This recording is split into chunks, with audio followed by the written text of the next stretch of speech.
Quelles sont les conséquences socio-économiques du délestage électrique? Mesdames et messieurs, nous allons tenter de répondre à cette question. Bonsoir, bienvenue. Pepito Saka Saka, c'est bien moi. Alors, nous allons répondre à cette question. Nous allons nous entretenir avec une dame. Elle va nous parler de ces conséquences socio-économiques du délestage en RDC, délestage électrique bien sûr. Je veux devoir la recevoir. Elle est là sur notre plateau. Elle s'appelle Madame Priska Yumba. Bienvenue Madame. Merci. Nous allons parler du délestage électrique, délestage Oyo et puis Sarabiso Passi.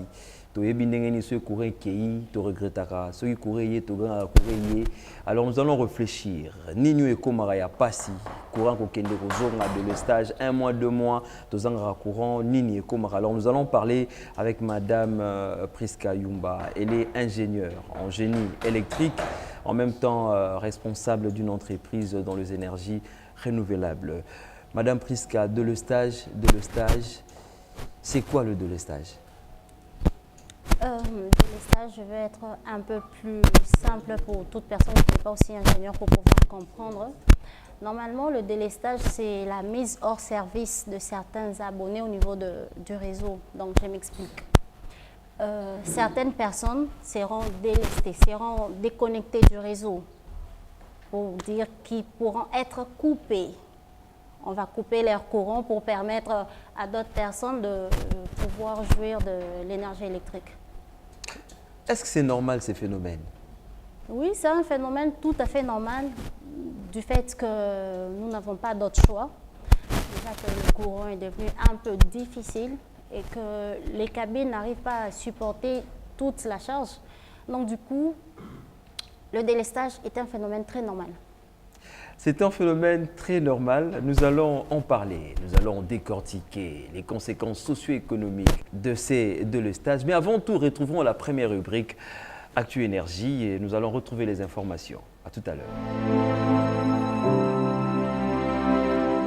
Focus hydrocarbures, visibilité du secteur du pétrole et du gaz. Une minorité consciente des ingénieurs et cadres pétroliers s'engage à la mutualisation des efforts pour la création d'une corporation dans le but d'apporter un plus au développement du secteur des hydrocarbures de la RDC. Cette louable idée résume l'essentiel de la rencontre de ces acteurs mineurs et majeurs du secteur, tenue le 17 mai 2022 en la salle de réunion des Copemeco en plein Kinshasa. Roger Pamou, ancien secrétaire général académique de l'Institut du pétrole et du gaz, IPG en sigle, participant à cet événement, s'exprime. Oh, écoutez, mes impressions sont très bonnes.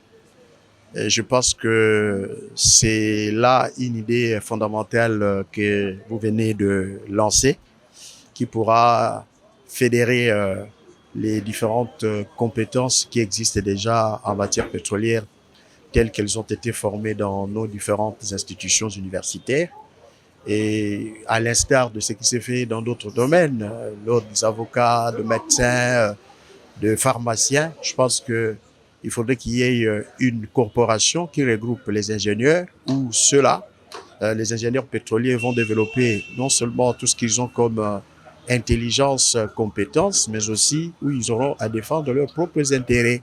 Même ceux qui peuvent travailler en indépendant, tout comme ceux qui travaillent dans les sociétés pétrolières, afin qu'ils soient payés au même titre que ceux qui sont dans des pays frontaliers, qui sont payés à juste valeur. À cet effet, plusieurs stratégies pragmatiques ont été arrêtées pour la matérialisation de ces projets en toute urgence au vu de la nécessité qui s'impose. Cédric Manouana, ingénieur en exploration et production, souligne ce que suit. Oui, effectivement, parce que lorsque nous serons obligés d'explorer, pour nous qui sommes en exploration et production pétrolière, lorsque nous serons obligés d'explorer et d'exploiter le pétrole, ça ne sera pas seulement à Kinshasa, ça ne sera pas à Kinshasa. Alors nous sommes obligés de prendre tous ces ingénieurs qui se retrouvent à l'intérieur du pays, au fin fond, se mettre ensemble pour pouvoir mettre sur pied cette structure. À signaler que la RDC compte à présent Plus de 4000 ingénieurs pétroliers formés localement dans différentes universités ou instituts supérieurs sur l'étendue nationale, dont la plupart se retrouvent sans emploi. Pour autant, une main-d'œuvre nécessaire à employer pour hisser plus haut toutes les activités de la chaîne pétrolière et relever certains défis majeurs qui entravent au développement du domaine pétrolier et gazier de ces grands pays au centre de l'Afrique. Serment des libertés. Focus hydrocarbures, visibilité du secteur du pétrole et du gaz. Nous avons reçu pour vous Madame Priska Yumba, ingénieure Priska Yumba, avec elle nous sommes en train de parler de ce délestage électrique, les conséquences du délestage électrique. Madame, qu'est-ce qui arrive pour que le fournisseur mette d'autres abonnés hors service? C'est tout simplement parce qu'il y a surcharge.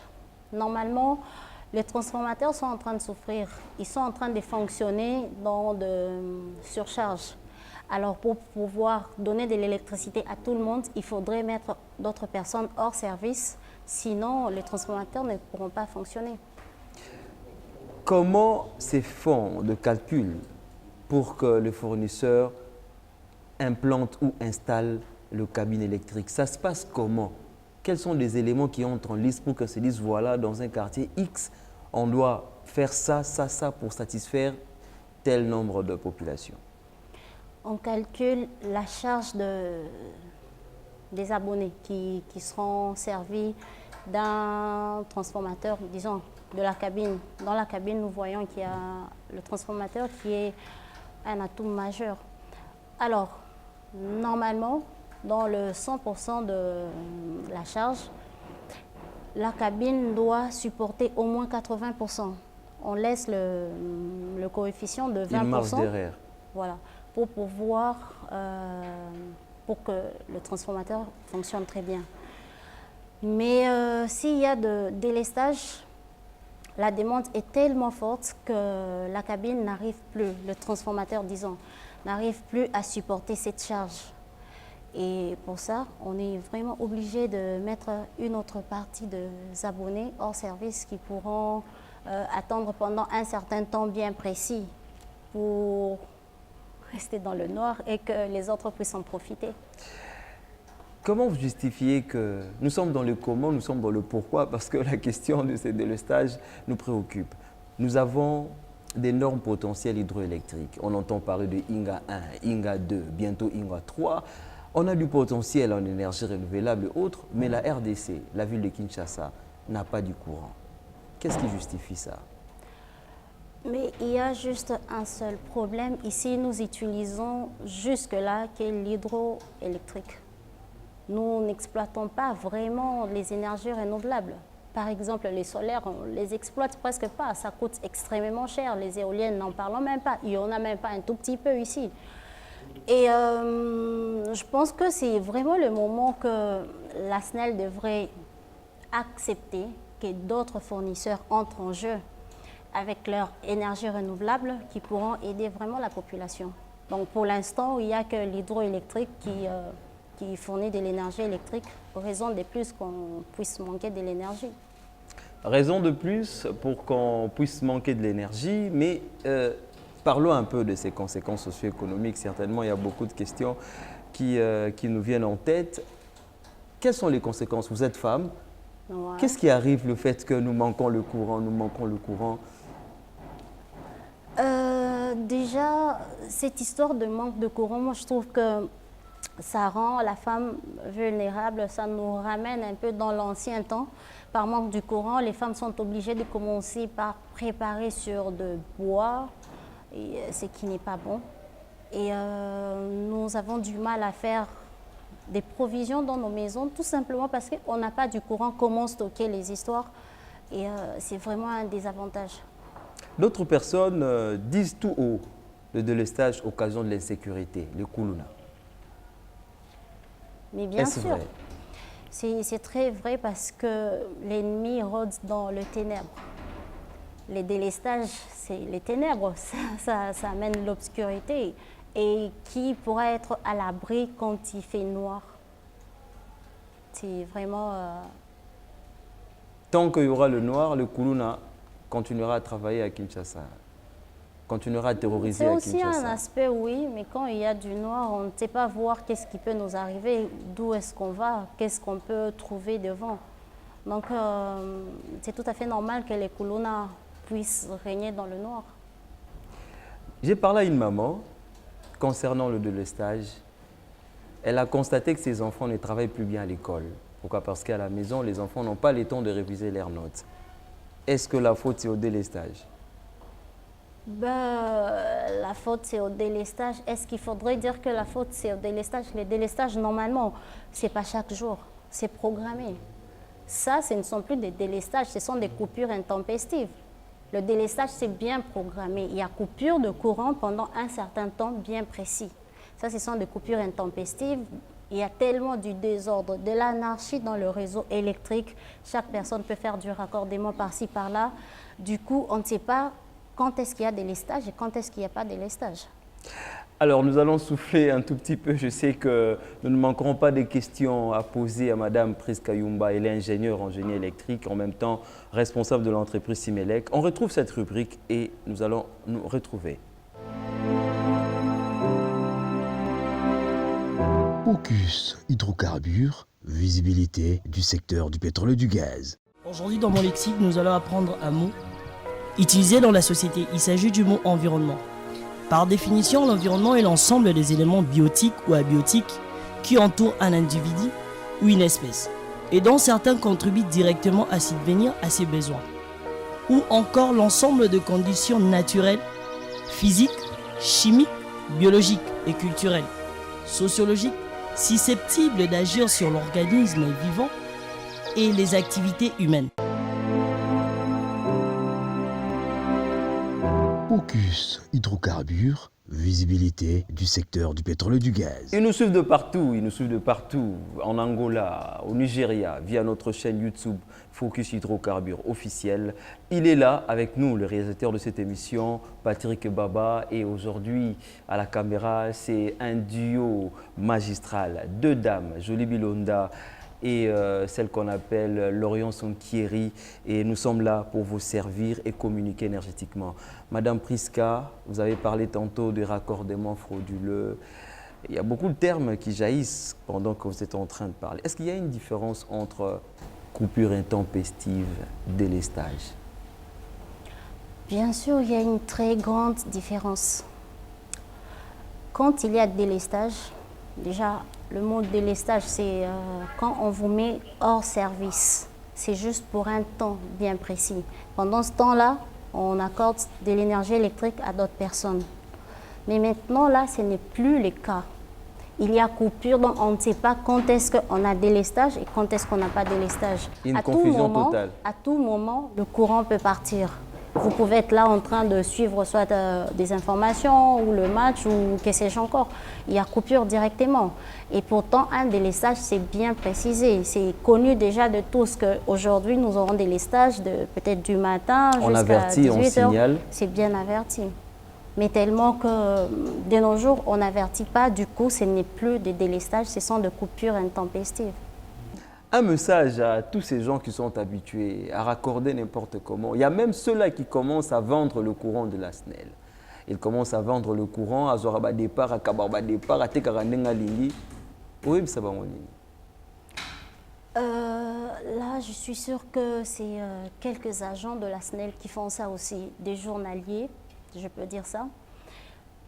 Ils se font de l'argent surtout quand il y a un match dans des terrasses. D'autres personnes doivent manquer de l'énergie parce qu'ils doivent privilégier telle terrasse ou telle personne puisqu'on doit lui donner de l'argent. Et je trouve que c'est une très mauvaise chose. Et quelque part, c'est aussi la faute de la SNEL parce que la SNEL ne sait pas exactement qui consomme quoi et combien. Donc, je dirais à ces gens-là qui se font de l'argent, ils se font de l'argent sale, s'il faudrait que je le dise comme ça, d'arrêter et demander aux agents de la SNEL, bien qualifiés, de pouvoir faire ce genre de travail et mettre en ordre tout ce qui est comme délestage. Parce que par manque du courant qu'on a soi-disant des délestages qui ne sont pas des délestages et les gens en profitent. Les gens en profitent. Puisque vous avez parlé des agents de cette entreprise, il y a d'autres qui ont fait, je ne sais pas, 15 ans. Ils sont considérés journaliers. Il y a d'autres qui ont fait plus d'années, ils ne sont pas engagés. Vous ne trouvez pas que ce sont de personnes qui sont exposées à ce genre de pratiques? Certainement, mais je ne les encourage pas. Ça, c'est une cuisine interne de la SNEL dont je ne peux pas m'ingérer. Et j'ignore totalement pourquoi est-ce qu'une entreprise peut garder les gens pendant autant d'années sans les engager. Là, c'est quand même bizarre, mais ça ne justifie pas ce genre de comportement. Ça ne justifie pas. Ça ne justifie pas ce genre de comportement. Yo o mesana ko bendi sa courant dengolingi. Ceux qui courent zaté yo loba que ça la SNEL musala na yo ko pénaliser bato misusu pour appeler sur mbongo. Et ça qui toroté, c'est de l'argent sale. Lentement et sûrement, nous tendons d'une certaine manière vers la fin de cette émission, mais aujourd'hui nous parlons d'un sujet aussi intéressant. Quelles sont les conséquences socio-économiques du délestage électrique? Délestage électrique au Tébé, ça n'aura pas si ceux courants zaté, ça n'aura pas si courant combien intention de prière, bah nous sommes bien en mari des nuits. Alors nous avons reçu sur ces plateaux ingénieur Prisca, avec qui nous sommes en train de parler de cette réalité. Ingénieur courant dans le quartier, nous sommes à Ville Kinshasa, bien en mari des nuits et à Karanabutu. Comment vous justifiez ça? Quand nous sommes à 23h, 4h recueillis. Personnellement, je pense que ces gens-là, ils profitent des heures creuses pendant que la SNEL doit déconnecter de grandes machines qui nécessitent beaucoup d'énergie. Pour soulager de catégorie de population. Des industries, par exemple. Et je trouve qu'en ce moment, la SNEL donne priorité aux grandes entreprises, aux industries. Ils payent mieux que les petits peuples. Et quand la SNEL déconnecte, ils profitent juste de ces heures creuses. Et vous remarquerez qu'ils ont du courant à partir de 23h, au plus tard 5h, 6h, ils n'en ont plus. C'est réparti parce que la SNEL doit privilégier une certaine catégorie de consommateurs. Faible taux d'accès en énergie électrique, que ce soit dans la capitale ou à l'intérieur du pays, d'autres experts disent tout haut que l'entreprise nationale de l'électricité n'est pas subventionnée. Cette entreprise n'a pas assez de moyens, où il y a beaucoup de gens, il y a même des institutions qui ne payent pas. Et comment la SNEL peut assainir les réseaux, comment la SNEL peut bien payer ses agents parce qu'elle n'est pas vraiment subventionnée? Ce qui est vrai, les institutions publiques ne payent pas, ça c'est vrai. Déjà des écoles, des hôpitaux et il y a plein d'autres institutions publiques. Et je n'ai jamais compris pourquoi ça ne payait pas. Soit c'est la politique qui gère toutes ces histoires. Oui, mais dire que la SNEL ne se fait pas de l'argent pour assainir le réseau et payer ses agents, c'est faux et archi faux. Je ne suis pas à la SNEL, mais je suis passée par là quelques temps pour faire mon stage. Et j'ai compris que la SNEL se faisait beaucoup d'argent et elle perdait aussi beaucoup d'argent. Il y a juste, si je dois me le permettre, juste une très mauvaise foi au niveau de l'administration, des autorités. Voilà. Comment vous justifiez la mauvaise foi? On connaît que ça ne va pas, mais on ne fait rien. On connaît que ça ne va pas. On ne peut rien faire tout simplement parce que c'est au-dessus de nos capacités. Il y a quelqu'un qui chapeaute tout au-dessus. Tu peux avoir la bonne volonté d'assainir, par exemple, tel ou tel quartier, de mettre telle cabine de recharge, mais malheureusement qu'il y a quelqu'un qui est au-dessus qui te dit donc moi j'ai besoin de telle somme, tu ne peux que te plier si tu tiens à ton travail, bien évidemment. Face au délestage électrique, il y a certains ménages, il y a certaines personnes qui utilisent d'autres stratégies. Le départ unique. Nous sommes à Massina, nous sommes à Njili. Tout le monde est dans le noir, mais monsieur X ou Y a de l'électricité. Est-ce que c'est tolérable, c'est normal, ou bien c'est juste quelqu'un qui veut peut-être se faire voir? C'est très normal et j'encourage ça. Le stage, le départ unique. Le départ unique, oui. Parce qu'au moins, comme je vous ai dit avant, déjà, d'abord, l'électricité, c'est un produit commercial. On commercialise du courant et la personne qui se donne le luxe d'avoir un départ unique, ce qui veut dire il est allé légalement à la SNEL, Acheter. payer, il se dit j'aimerais que vous puissiez calculer toute la charge que j'ai dans ma maison et j'aimerais commencer à payer pour cette charge. Pour ça, la SNEL se montre très volontiers. Il vient, il fait tous les calculs et il te donne un départ unique où d'autres personnes n'auront pas à se raccorder.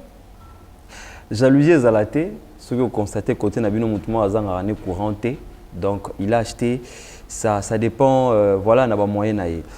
Ingénieur, une petite question. Vous travaillez dans une entreprise où la majorité est homme, comment vous vous sentez?